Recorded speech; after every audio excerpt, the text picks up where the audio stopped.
I feel great. I am healthy. Good things, they always come to me.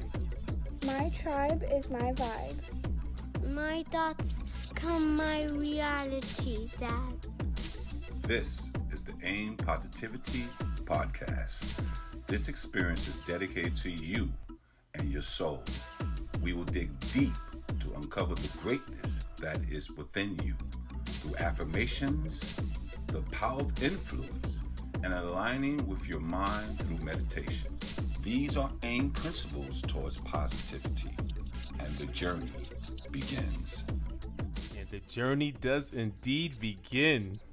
Welcome everyone to the A.I.M PositiviTEE podcast. I am your host, Taqiy Muhammad. Whew, have to just do a deep breath right there. Man, finally beginning. This journey has been amazing, just with A.I.M Positivity and what it has done to my life and the feedback that I've been getting with A.I.M Positivity. I'm referring more to, social media and kind of the things that I'm doing with social media and just the small impact. My goal was when creating A.I.M Positivity in the podcast is just to affect one person, one person at a time. One person leads to multiple people, right? And then the positivity message and word spreads from there. I'm just excited to start this podcasting journey. I've been a fan of podcasts for years, and always thought of, maybe having my own podcast one day, and what it was going to be. I mean, who knows? I have so many different passions, and I can become passionate about almost anything. That's just in my human nature. But the A.I.M PositiviTEE podcast, I mean, this is something that is perfect timing. Timing is everything in life, right? But this podcast is perfect timing. This podcast was birthed by COVID. It was birthed by COVID. An idea, right, that kind of sparked this podcast was a friend, Vince Sabatini. If you're hearing this right now, Vince, this is dedicated to you. This one for you, Vince. Vince, old time friend of mine when I worked in TV. I had a 10-year TV career back in New York City. I currently live in Arizona. But I had a 10-year career, and long story short, having a conversation about Vince and his business ideas and what he's currently doing. He's an artist, and he just kind of sparked the A.I.M positivity, or the positivity that I have brought to him in his life. And just through gradual conversation, I had a light bulb moment, and I was like, you know what? Vince is not the first person that have told me how positive I am, or how I that's kind of like my aura, right? And I try my best. I'm human. I try my best to be as positive as ever.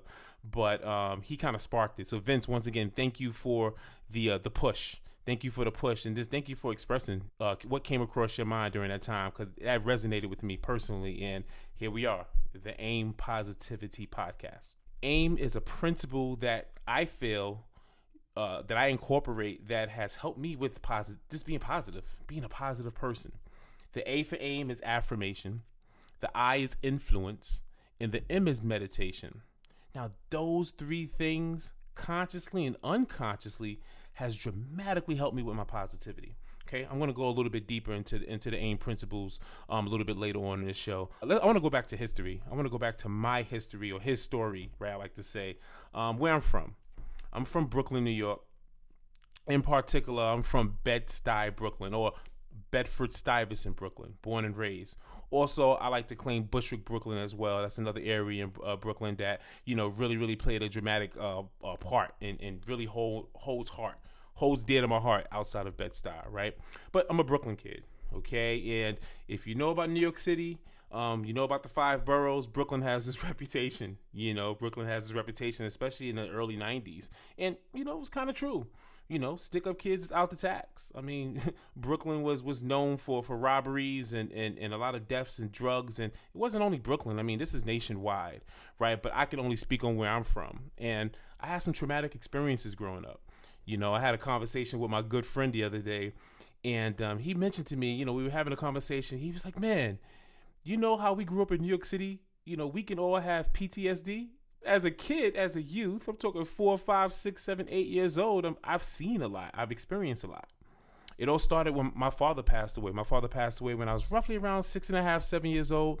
And that was dramatic. And then that just sparked my, personal friends passing away through gun violence, through all different types of violence. I've seen violence. I've seen things right in front of my eyes. You know, growing up in New York City, think about it. It's a city that is encompassed of 5 boroughs, and if everyone really wanted to sit comfortably or live comfortably, it should only be 2 million people that live in New York City, just to be honest with you. But we have 8 million people that live in New York City, roughly 2 million visitors a day. That's why it's a city that never sleeps. It's overpopulated. It's too much, right? And when you have that many people, it's a law of numbers. Of course you're going to have violence. Of course you're going to have ugliness. You're also going to have some positive things as well. But for me personally, everything was a strategy. Everything was a strategy growing up, right? I'm the youngest. I have 2 older brothers in Brooklyn. And I'm the youngest growing up, and, you know, they were my protectors. You know, now that we didn't have our father, you know, how do we, you know, strategize going to the store to get something to eat? How do we strategize going to a basketball game? I mean, my middle brother, Issa, we always have this conversation. It was times where he was my basketball coach, right? And I was okay in basketball, right? Wasn't that bad. And we used to go to different projects in different areas in Brooklyn. And I remember one game, you know, I drew a hard foul. It was the end of the game. I drew a hard foul, and the guys on the sideline was like, "Hey, man, that was a little bit too hard." It was threatening me, like, you know, you ain't gonna come out of here alive. And I'm like, "Oh man, I'm nervous. I'm shook." And my brother, you know, as soon as the game was over, he said, "Hey, guys, we're going to shake hands and we're going to grab our stuff and we're going to immediately get out, you know, and run out of the gym, or walk fast out of the gym." And little to behold, as soon as we get out the gym, we're walking fast, walking towards the train station. Next thing you know, psh, glass bottle dropped right in front of me. Then several glass bottles all over the place. I turned back. There's kids behind us in bikes with knives. We're throwing glass bottles at us, and we're running to the train station, you know, clothes falling on the floor. I mean, it was crazy. And I was, 10, 11 years old? That's traumatic, right? So, you know, and several things happened to me in my life, right, that really, really, really, I would say, shaped me, right?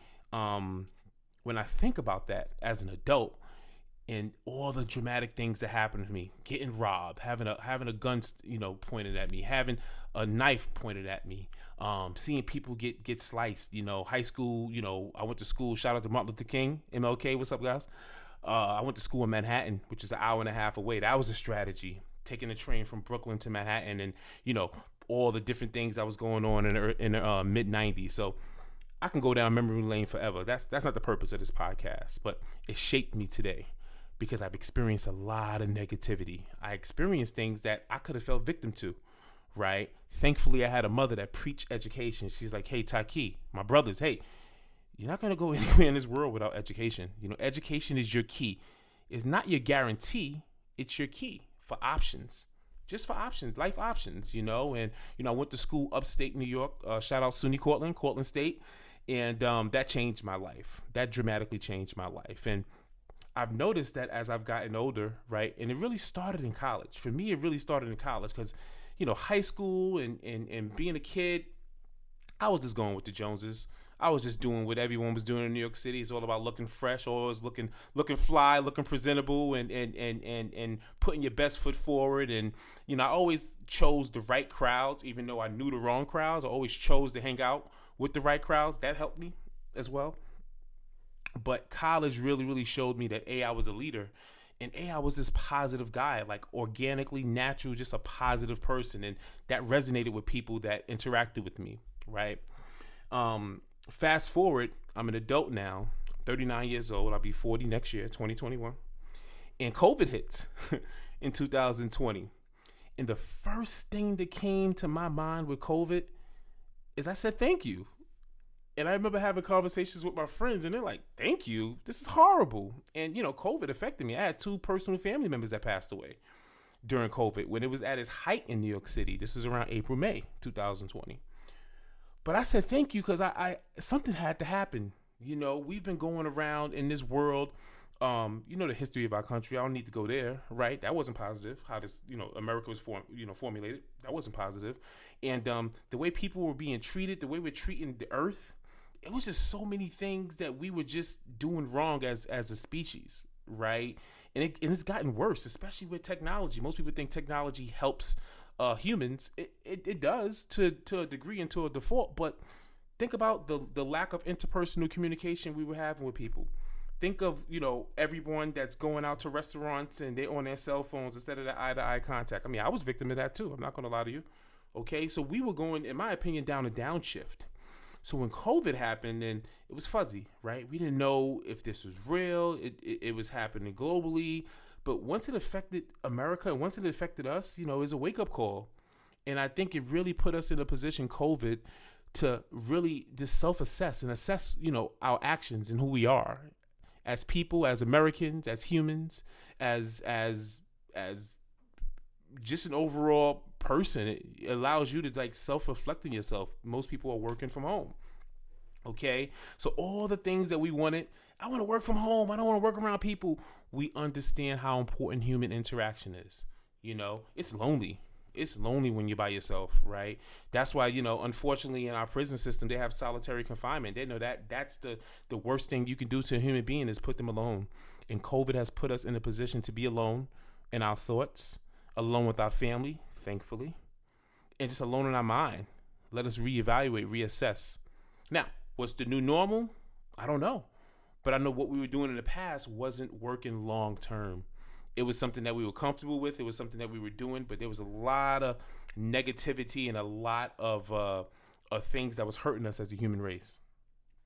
Now, going back to AIM positivity and AIM, as I once, in college and, as I'm navigating my adulthood, turning 21, like I said, I had a 10-year career in TV and film, produced over, 65, 70 TV shows as a whole.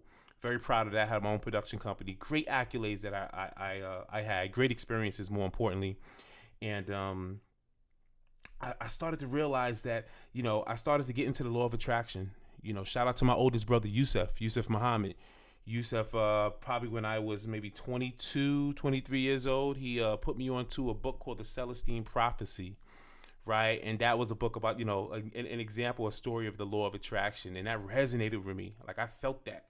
And, prior to that book, I started to, learn about different people and learn about, motivational speakers and learn about just different things that to keep humans and to keep your mind sharp and positive. But that book in particular changed my life. Then watching the Secret documentary, reading various different types of books, and it really just kind of switched the bulb. And then I really started to psych myself out every day. I found myself in the morning time waking up and saying a word like, I'm going to be great today. I'm going to be great, right? Just saying it.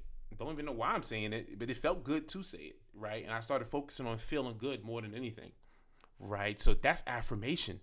Something that's in your mind, something that's positive, something that you're going to kind of define you. It could be for that day, it could be for that moment, it could be for that year, it could be a motto that you do, but a positive affirmation word that you just live by. I choose to have an affirmation word for the week as I've gotten older, right? So as the week, I have an affirmation word just to live by, right? And everything that I do, every decision I make, I try to think back to that affirmation word. That's hard.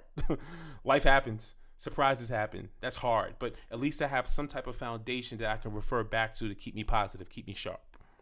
Now, influence. When I was in television, right, I saw a bunch of influencers, right? One of the biggest influencers that I had an opportunity to have interaction with was Chris Rock. And he gave me some valuable gems. One of the biggest gems he gave me, it was during the taping of one of his shows. They had a Q&A session. And at the end, you have volunteers to speak. And so I said, hey, why not, man? This is my guy. He's from Bed-Stuy, Brooklyn too. So, we definitely gonna show me some love. And I had a production company at the time once again. And I asked him a question. I said, hey, Chris, what advice? I just started my production company a year ago. What advice would you give, a young entrepreneur like myself with my production company to kind of navigate this world, right? And eventually make it to big in Hollywood. He stood up, looked at me, he said, brother, you don't got a production company. You just have a business card. And the whole crowd started laughing. And I'm like, oof. I wanted to cry, to be honest with you. I felt played. I'm like, come on, Chris. I thought we were people. You from Brooklyn, man. And he cleared himself up. He said, let me explain yourself, because he saw how the audience was reacting. He saw how little I was feeling. He said, let me explain myself. People help people. People don't help production companies, okay? When you present yourself as a production company, they think you got it all figured out. Okay, they talking business. But in the back of your mind, you just getting started. You need some help. So don't present yourself as a production company. Present yourself as Taqiy Muhammad and watch how life takes you from there. And that was one of the best advice he gave me because I took that to heart and I started to present myself as, hey, this is what I do. And then I used to get, hired for big projects, NBA All-Star events, and various different types of weddings. I did a Pepsi headquarters event, and it's too much to think of, right? But I used to do a lot. I had a lot of major events that I did with my production company, and it was all because I presented myself as Taqiy Muhammad, not myself. So that was one of the greatest examples of the power of influencers. So now I seek it. I go online every single day in the morning time. Hey, what type of motivation can I, could listen to? Who's going to get me revved up for this morning, right? Who is an influencer that I look up to, right? Do a Google search. I mean, that's just something I proactively look at. So that's the I for AIM, influencers.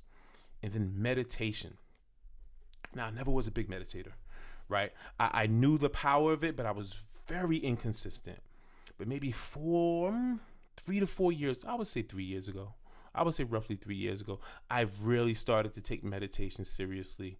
Why? Because I knew that I needed something to calm my mind, right? I'm a New Yorker, right? If you can't tell right now, I talk a little fast sometimes. I can't help it. That's just, it's an environment that's always going to go, New York City. And I've been in Arizona for 7 years, but that New York is still in me. And sometimes my mind races. I try to live in the now, but my mind races because I'm overly ambitious. I want to accomplish this. I want to accomplish that. So I learned to meditate, to silence my mind.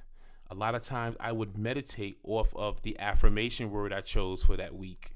That really played a dramatic effect in my life. Meditating on my affirmation word, silencing my mind, closing my eyes, taking 2, 3, 5, 10 minutes to myself. No noise, no text messages, no Instagram, no Facebook, no phone calls, just myself and my mind.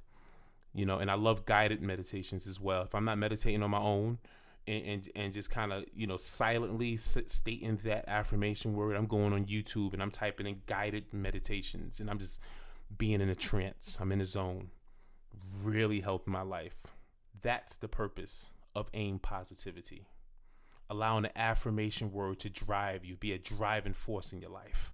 Okay? Then finding influencers. Who's doing what? Who's doing something that interests you? Who's doing something that inspires you? And then silencing your mind, meditation. Including those 3 principles in your life, you'll be surprised how positive your life just turns around. And once again, we're humans. So the purpose of being humans is balance, right? We're going to have negativity. We're going to have positivity. How can we be in the middle? Being in the middle of everything in life, that's positive at the end of the day. That's positive because you're allowing scenarios, you're allowing life situations to keep you even keel, to keep you balanced, on point, and to always have a positive outlook on life. Right? Think about it. There would be no such thing as positivity if it wasn't for negativity. So we need negativity. We need something negative to happen in our life to kind of flip the switch around. Just sometimes that negativity could take over our mind, take over our body, take over our thoughts, take over our actions. So my purpose of the AIM Positivity podcast is just give you a breath of fresh air. We living in COVID. We have no idea how long COVID is going to last. I don't know, right? We can't move the same. We can't eat the same. We can't hug the same. We can't speak the same, right? So at least have something that you can refer to just keep you even keel, keep you balanced, keep you positive. Now I want to talk about the setup. How's the AIM Positivity podcast? What's the setup? How is this going to flow? Okay, this is episode 1, so this is just an introduction. This is just an introduction section. So this is the kind of the outline of the AIM Positivity podcast. So I'm going to start every single episode with an affirmation word. Okay. And that's going to be the focal point of each episode, that affirmation word. Then for the influence section, I'm going to interview an entrepreneur, someone that's making a change in this world, whether influencing the masses, influencing the individual, simply doing the right thing and having story. But that affirmation word, that's the beginning of that episode. How has that affirmation word influenced that influencer? Okay. So that's something you're going to hear, right? A nice little, and that's the meat and potatoes of this podcast. And then I'm going to end the podcast with a meditation. Okay. You can simply close your eyes, and I'm going to do a guided meditation off that affirmation word. So everything's connected to the affirmation word. We're going to interview the influencer. We're going to meditate on the affirmation word. What's the goal of the A.I.M Positivity Podcast? It's simple. To live a more positive life, to have more positive intentions, to think more positively, to allow yourself to get what you want. Your thoughts become your reality. Energy flows where attention goes. That's the pure purpose of A.I.M Positivity. No expectations on my part. I just want to present those A.I.M principles to assist you in your path of living a more positive life. We need it. The world needs it. That's my purpose, pure bliss. Once again, life happens, stuff happens, but the A.I.M Positivity Podcast, positivity happens. That's the goal. That's the journey. Appreciate you guys tuning in. I'm excited.